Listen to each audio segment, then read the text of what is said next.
اللہ تعالیٰ نے جو انسان پیدا کیے ہیں ان کے مزاج مختلف ہیں. ان میں کچھ لوگ ہوتے ہیں جو قوی ہوتے ہیں ارادے کے، تو فیصلہ کر لیا ڈٹ گئے. کچھ لوگوں میں وہ قوت ارادی اتنی مضبوط نہیں ہوتی، وہ ادھر ادھر سوچتے رہتے ہیں. کچھ لوگ جسمانی طور پر بہت توانا ہوتے ہیں، کچھ لوگ جسمانی طور پر پیدائشی طور پر کمزور ہوتے ہیں. تو اگر کوئی قوت ارادی کمزور رکھنے والا شخص ہے، وہ بھی تو اللہ کی تخلیق ہے، اللہ کا بندہ ہے، خطاؤں کا ظہور ہو جاتا ہے، توبہ کرتا ہے، پھر کچھ عرصے کے بعد پھر خطا کا ظہور ہو جاتا ہے، پھر توبہ کرتا ہے. تو ہم تو یہ سمجھیں گے کہ ایک حد کے بعد پھر اس کی توبہ قبول نہیں ہونی چاہیے. لیکن حدیث سنیے، وعن ابی ہریرہ رضی اللہ تعالی عنہ قال قال رسول اللہ صلی اللہ علیہ وسلم ان عبدا اذنب ذنبا، یقیناً ایک بندہ جو ہے وہ ایک گناہ کرتا ہے. فقال، پھر وہ کہتا ہے رب، اے میرے پروردگار، اذنبت فاغفر، مجھ سے گناہ ہو گیا ہے، مجھے معاف فرما دے. فقال ربہ، تو پروردگار یہ کہتا ہے اعلم عبدی ان لہ ربا یغفر الذنب ویأخذ بہ، میرا یہ بندہ یہ جانتا ہے کہ اس کا ایک رب ہے جو گناہ معاف بھی کر سکتا ہے اور سزا دے بھی سکتا ہے. کیا معنی ہوئی؟ گناہ اس نے کیا ہے لیکن جانتا ہے اللہ کو کہ وہ معاف بھی فرما سکتا ہے، تبھی تو وہ اللہ سے معافی کی درخواست کر رہا ہے. اس کے اس جاننے کی بنیاد پر، اس کے اس علم کی بنیاد پر، اس کے اس ایمان کی بنیاد پر فرمایا غفرت لعبدی، میں نے اپنے بندے کو معاف کر دیا. ثم مکث ما شاء اللہ، پھر وقت گزرا جتنا کہ اللہ نے چاہا. ثم اذنب ذنبا، پھر اس سے گناہ ہو گیا. فقال رب اذنبت ذنبا فاغفر، پھر کہتا ہے پروردگار مجھ سے گناہ ہو گیا، پھر مجھے معاف فرما دے. فقال ربہ، اللہ فرماتا ہے عالم عبدی ان لہ ربا یغفر الذنب ویأخذ بہ، میرا بندہ ہے نا جو جانتا ہے کہ اس کا ایک رب ہے، ایمان باللہ اس کے اندر ہے، تبھی تو پکار رہا ہے، اور یہ بھی جانتا ہے کہ وہ گناہ معاف بھی کر سکتا ہے اور چاہے تو پکڑ بھی سکتا ہے، سزا بھی دے سکتا ہے. تو فرمایا، اللہ تعالیٰ فرماتے ہیں میں نے فرمایا میں نے معاف کر دیا. ثم مکث ما شاء اللہ، پھر ایک عرصہ گزرا اس کے بعد. ثم اذنب ذنبا، پھر اس نے گناہ کیا. قال رب اذنبت ذنبا آخر، اس نے کہا پروردگار میں نے تو پھر ایک اور گناہ کر دیا، فاغفر لی، مجھے بخش دے. فقال اعلم عبدی ان لہ ربا یغفر الذنب ویأخذ بہ، میرا بندہ جانتا ہے نا کہ اس کا ایک رب ہے جسے وہ پکار رہا ہے، اور وہ جانتا ہے کہ اسے اختیار حاصل ہے کہ چاہے تو بخش دے اور چاہے تو پکڑ دے. اس کے اس علم، اس ایمان کی بنیاد پر میں نے اسے معاف کر دیا. ایک اور حدیث، میں نے چونکہ اس گفتگو کے لیے ان احادیث کا تفحص کیا ہے، تو بہت ہیں حدیثیں، میں نے ان میں سے کچھ چنی ہیں. ہمارے پاس واعظ ناصح، وہ بھی کسی شخص کو روکتے رہے، برائیوں سے روکتے رہے، نہیں رکتا، تو کہیں غصے میں آ کے اللہ تجھے کبھی معاف نہیں کرے گا.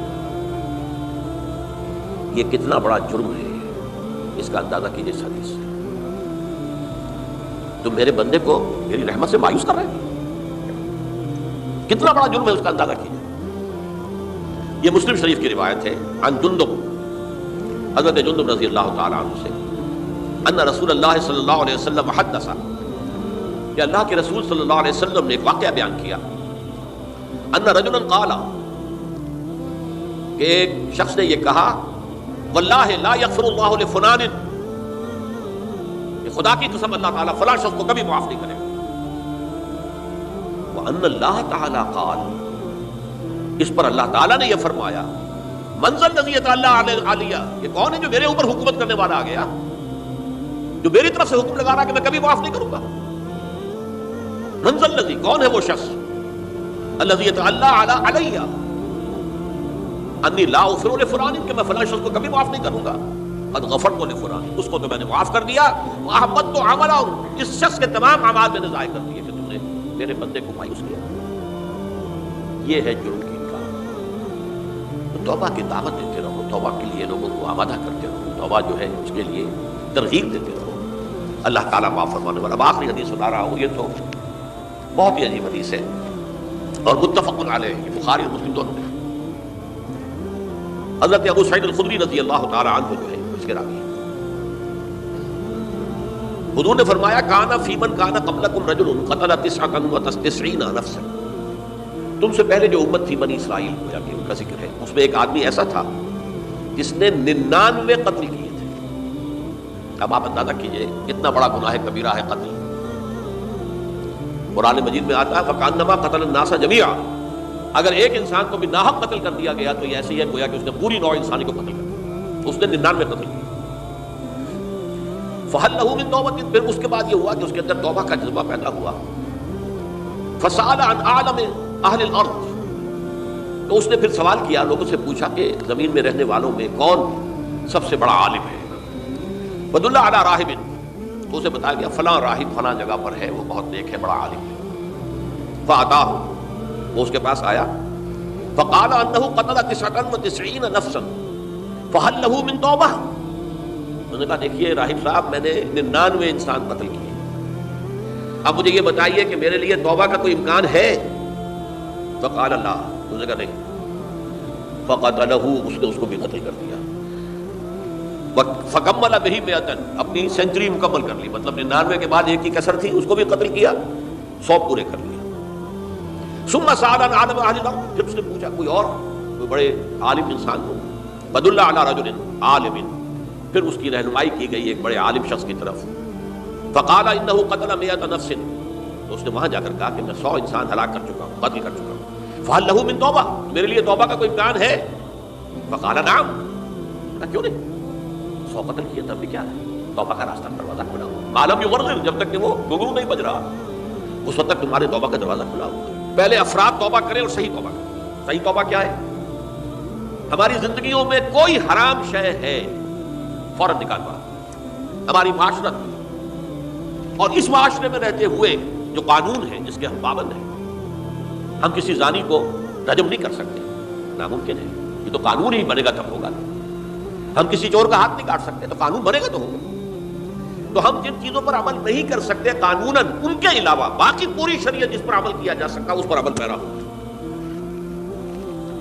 سود میں بند نہیں کر سکتا، بینکوں کو میں آگ نہیں لگا سکتا، اور بینکوں کو آگ لگا دے کہ تبھی سود تو ختم نہیں ہوگا، لیکن یہ تو کر سکتا ہوں نا کہ براہ راست سود میں ملوث نہ ہوں، سود پر قرضہ لے کر اپنا کاروبار نہ چمکاؤں، نہ بڑھاؤں، سود پر قرضہ لے کر اپنے مکان نہ اونچا کروں، یہ تو کر سکتا ہوں۔ تو کم سے کم جو ڈائریکٹ کسی نے قانون نہیں بنایا، لازم ہے آپ پر کہ آپ سودی قرضہ لیں اور اپنی بلڈنگ عالی شان بنا لیں، کسی نے نہیں کیا۔ یہ اگر کر رہے ہیں تو آپ مجرم ہیں۔ آپ کے معاشرے میں کوئی قانون نہیں بنا کہ پردہ ختم، برقع حرام، یہ ترکی میں تو کر دیا گیا، برقع حرام، وہاں تو سر کو اوپر جو ہے ڈھانپنا جو ہے، اسکارف لینا بھی ممنوع ہے، یہاں تو نہیں ہے۔ پھر یہاں جنہوں نے چھوڑا ہے مجرم خود ہے۔ یہاں تو اللہ کا شکر ہے کوئی ایسا مصطفیٰ کمال پیدا آج تک نہیں ہوا ہے کہ جس نے ان چیزوں کا حکم دیا۔ ہاں ترغیب ہے، ذرائع ابلاغ کے ذریعے سے، فحاشی ہے، اریانی ہے، لیکن چوز آپ خود کرتے ہیں، فیصلے کا اختیار آپ کا اپنا ہے۔ تو جن چیزوں کے اندر بھی گناہ سے بچنے کا امکان ہے اس کو عملاً ترک کیا جائے، اور نمبر 2 عزم مصمم کر لیا جائے کہ اللہ اب بقیہ زندگی جتنی بھی ہے اس میں اپنی توانائیاں، اپنی قوتیں، اپنی صلاحیتیں صرف کروں گا تیرے دین کی تبلیغ اور تیرے دین کے قائم کرنے کی جدوجہد۔ عزم مصمم، یہ سلطنت خدا داد پاکستان، اور اللہ ہے خاصہ خاصان رسول، وقت دعا ہے، امت میں تیری آگ کا جب وقت پڑا ہے۔ میں اپنے احساسات جو ہیں آپ کے سامنے الفاظ میں بیان نہیں کر سکتا۔ یہ جب یروشلم کی تباہی ہوئی تھی جس کا میں نے ذکر کیا ہے، 6 لاکھ انسان قتل ہوئے تھے اور 6 لاکھ اونٹ، نبوکدنضر جو تھا وہ ہانک کر بھیڑوں بکریوں کی طرح بیبیلونیا لے گیا تھا۔ اس سے پہلے کتنے ہی نبی اہل کتاب کے وہ کہتے رہے تھے کہ ہوش کرو، توبہ کر لو، بلکہ ایک جگہ کے الفاظ یہ ہیں درخت کی جڑ پر کلہاڑا رکھا جا چکا ہے، اب بھی ہوش میں آ جاؤ۔ ہوش میں نہیں آئے۔ دنیا پرستی جو بھی ان کے نفس پرستی جو بھی ان کے اوپر مسلط ہو چکی تھی، اس نے انہیں توبہ نہیں کی، تباہی و بربادی ہو گئی۔ آج ہماری نگاہوں کے سامنے عراق کے ساتھ کیا ہو رہا ہے، بغیر اس کے کہ کوئی جرم ہو، بغیر اس کے ہم تو بڑے بڑے جرم کر چکے ہیں ان کی نگاہ میں۔ نان پرولیفریشن ٹریٹی جو ہے اس کے خلاف ہمارا عمل جا رہا ہے پوری دنیا کے اندر، ان کا کہ ہم اس کو ایٹمی صلاحیت کو نہیں پھیلنے دیں گے۔ وہ ایک خاص وقت میں افغانستان میں انہیں ہماری ضرورت تھی اپنے اصل دشمن USSR، اپنے مقابل کی طاقت کو ختم کرنے کی، اس وقت انہوں نے اپنا منہ جو ہے پھیر لیا تھا، نہیں دیکھا تھا، اور ہمارے ہاں اللہ کی یہ رحمت آ گئی کہ ایٹمی صلاحیت میں حاصل، اور پوری دنیا میں شاہ عبداللہ نے کہا تھا، پرنس عبداللہ نے، کہ یہ آپ کا نہیں ہے، یہ جو نواز شریف صاحب سے جب اس کا ہم نے دھماکہ کیا ہے، یہ بم آپ کا نہیں ہے، یہ پوری امت مسلمہ کا۔ کیسے یہ برداشت کر سکتے ہیں یہودی اور یہودیوں کے اعلی کار عیسائی، خاص طور پر Protestants, west white Anglo Saxon Protestants? تو سمجھ لیجئے کہ پاکستان کی جڑوں پر بھی تیشہ رکھا جا چکا ہے۔ یہ میرے احساسات کی اس سے کم میں تعبیر ہو نہیں سکتی، لیکن اب بھی امکان ہے، اب بھی امکان ہے، اب بھی امکان ہے۔ توبہ کرو، توبہ کراؤ، مل جل کر طاقت بنو، کوشش کرو کہ یہاں اسلام کا نظام آ جائے، اور اس اسلام میں بھی دعا کرو اللہ تعالیٰ سے کہ اللہ ہمیں مہلت عطا فرما دے، ہمیں کچھ اور مہلت عطا فرما دے، اے اللہ ہمیں کچھ اور مہلت عطا فرما دے۔ بارک اللہ لی ولکم فی القرآن العظیم ونفعنی وإیاکم بالآیات والذکر